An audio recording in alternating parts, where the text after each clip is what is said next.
So here we have the two different sway bar lengths. Here's the original that came from Honda. No grease fittings, quite worn out it seems. I did change one side already. Right and left would be identical, but I wanted to show you that this MOOG part is more heavy duty. The nut just looks more heavy duty. It doesn't have the hex fitting on the end.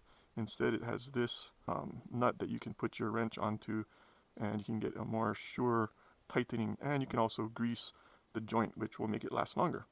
So I went ahead and torqued everything down to 60 foot-pounds on the passenger side, and this says engineered to deliver premium performance. And so that's Moog's tagline, that's their philosophy, and I like that because they are going to produce parts that will rise to that belief. So anyways, I think these are excellent parts, and here we go. We're going to install the driver's side. So I know at least one of the sway bar links is bad. Can't tell if it's right or left. We're just going to go ahead and change both, because if one is worn out, probably the other one's either worn out or on its way. Okay, so here is the driver's side. We're going to try to get this off. We've actually tried already and it didn't come off yet.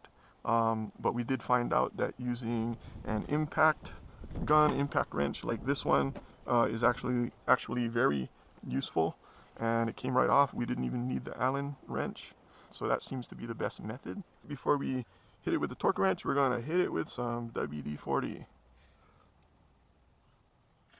We're going to focus on the front nut, the nut that faces us, the one on the top, and we might as well oil up the bottom one.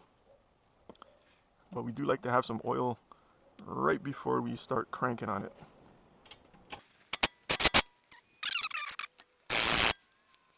One didn't seem to be doing anything, so we're going to try two now.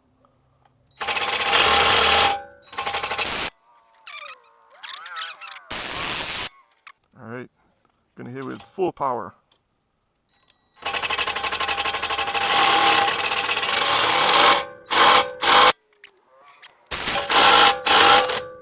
There we go. Oh, it just broke loose. Yeah. Awesome. So now that we got that nut broken loose with our impact driver, which was amazing, we're going to use an Allen wrench, which is a 6mm we found was the best fit, and an 11/16, you could use open end or closed end wrench.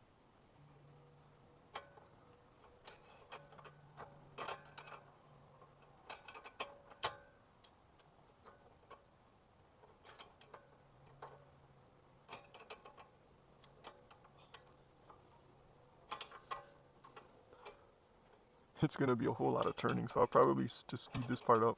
Yeah.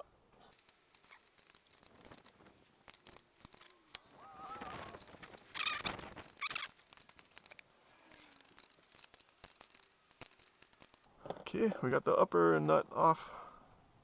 That's awesome. Now we got to work on the lower. Okay, so we're trying to jar that nut loose on the lower part of that arm, because we can't get in there with the impact gun. Using a torque wrench and a rubber mallet with that, what is that, 11/16 nut on there? Yeah. 11/16 socket on there. Yeah, and we want to make sure we have that socket sitting squarely on that nut, so we don't round that nut.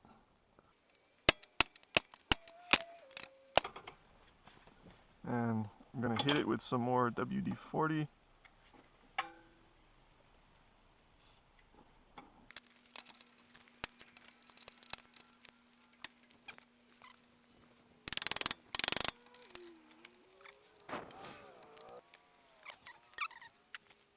Okay, so we just got done with cracking that nut loose using the method that he's demonstrating right now with that double wrench method to get that extra leverage, and actually two of us were pulling and pushing on that wrench to loosen it up. Put the Allen wrench on the end of that bolt. What happened to our Allen wrench? And then using the wrench to spin the nut. Okay, so there's going to be a whole lot of nut turning at this part, and I think I'm going to turn off the camera. I'll turn it back on when we get that loosened. Okay, so it looks like we almost got it off. Oh yeah, awesome. Good work. Upper and lower has been disassembled. Okay, we got upper and lower nuts off, and we got the sway bar link totally detached. Yahoo! We are reinstalling the new sway bar link, and so you just got to kind of wiggle the bolts and get them in there. We decided that the front, I'm sorry, the upper should have the grease fitting facing forward, and the lower should have the grease fitting facing backwards. It seemed to be easier to be able to grease them later on. And now we're just going to put the nuts back on.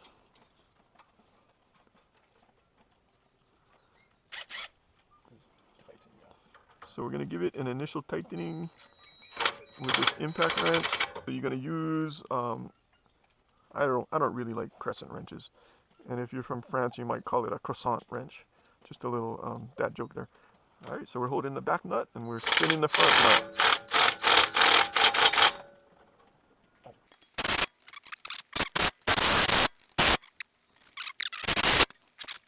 Get the other nut on, and then we'll talk about torquing. And then you're going to need your croissant wrench once it starts spinning.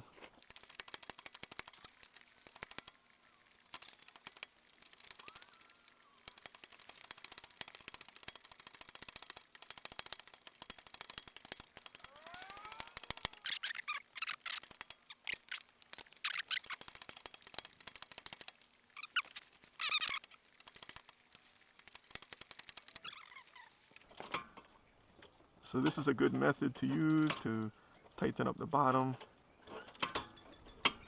And eventually we will torque that up to 60 foot-pounds.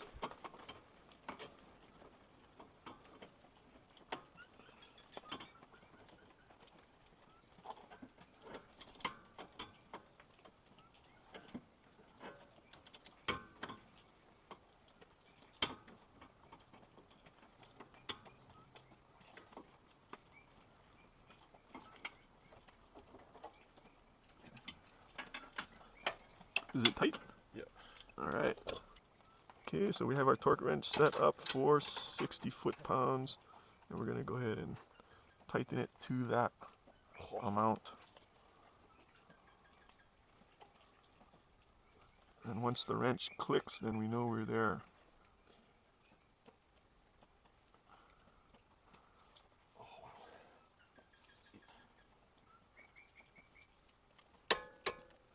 Yes! Got it.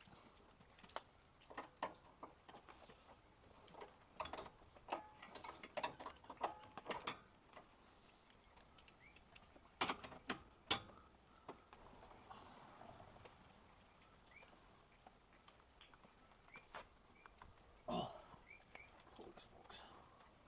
Yeah, you got this, you got this. Yes! Success! So now we're going to grab the grease gun and we're going to put in approximately 2.5 pumps of grease into each nipple, or some people call them fittings. Okay, so we have the grease gun attached to the fitting. Yep. So one, you getting resistance? Yeah. Okay. Okay, so that rubber boot is going to be firm when you get done with maybe 2.5 pumps of grease. I guess grease guns will vary, so you don't want to blow it up. You do want to pump enough so that it gets full of grease. You just kind of bend it at an angle and it will pop off. Attached to the lower one, we're going to put about 2.5 pumps of grease into the lower one until that boot gets firm. Okay, yeah, that should be good. Alright. Okay, is it got a firm squishiness? Mm-hmm. Nice. And there it is. We have finished installing both of the sway bar links and greasing them up, and they're ready to go. Alright, excellent work. I highly recommend these MOOG sway bar links. In my opinion, they are better than your original equipment found on the vehicle.